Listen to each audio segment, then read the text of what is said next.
ఈ రోజు ప్రాసెస్ మొత్తం కూడా ఎక్స్ప్లెయిన్ చేస్తూ కొన్ని గ్రీవెన్స్లు ఏదైతే మరి వార్తల్లో వస్తున్నాయో ఆ గ్రీవెన్స్ మీద కూడా అసలు ఎందుకు ఏంటిది ఎందుకని తప్పుడు సమాచారం వస్తుంది దయచేసి కరెక్ట్ సమాచారం తెలుసుకోవాలనే ఉద్దేశంతో మీ అందరికీ ఈ రోజు ఈ బ్రీఫింగ్ ఏర్పాటు చేయడం జరిగింది. మరి ఒక ఫ్యూ స్లైడ్స్ ప్రెజెంటేషన్ కూడా చేసి ఇది మీకు అందరికీ చాలా క్లియర్ గా కామన్ మ్యాన్ కి కూడా అర్థమయ్యే విధంగా ఒక 10 స్లైడ్స్ తయారు చేశాము. మరి దీనికి డిఎస్సి నోటిఫికేషన్ చూస్తే దాదాపు 6-7 సంవత్సరాల తర్వాత 18 తర్వాత మళ్ళా 25లో టేకప్ చేయడం జరిగింది. దీంట్లో నోటిఫై చేసింది మనం 16,347 పోస్టులు, 3,36,000 మంది దీనికి అప్లై చేశారు. 13 జిల్లాలు, రికార్డ్ టైం 148 డేస్, 226 కేసులు పడి రకరకాల ఆస్పెక్ట్స్ ని అపోజ్ చేస్తూ ఏదో రకంగా దీన్ని అపోజ్ చేసినప్పటికీ కోర్టుకి మనం అన్ని సమర్పించిన తర్వాత కోర్ట్స్ ఎక్కడ కూడా దీన్ని ఆపమని కానీ లేకపోతే దీన్ని ఎక్కడ తప్పు పట్టకుండా ముందుకు సాగేలాగా మనకి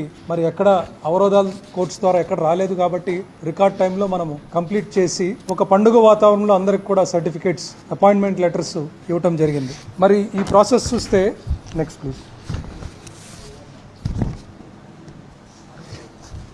మనకి ఇది ఓవరాల్ గా మన నంబర్స్ చూస్తే 16,347 పోస్టులు నోటిఫై చేశాము. 3,36,000 మంది అప్లికెంట్స్ 5 లక్షల అప్లికేషన్స్ చేశారు. ఎందుకంటే ఒక్కొక్కళ్ళు 2 పోస్టులు 3 పోస్టులు కూడా అప్లై చేసుకున్న పరిస్థితి.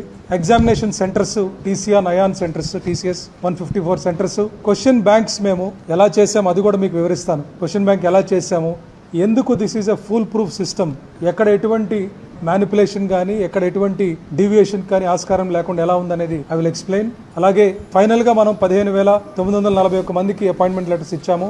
89 టెస్ట్ సెషన్స్ జరిగినాయి. అలాగే 241 కోర్టు కేసెస్ ఇందాక చెప్పాను.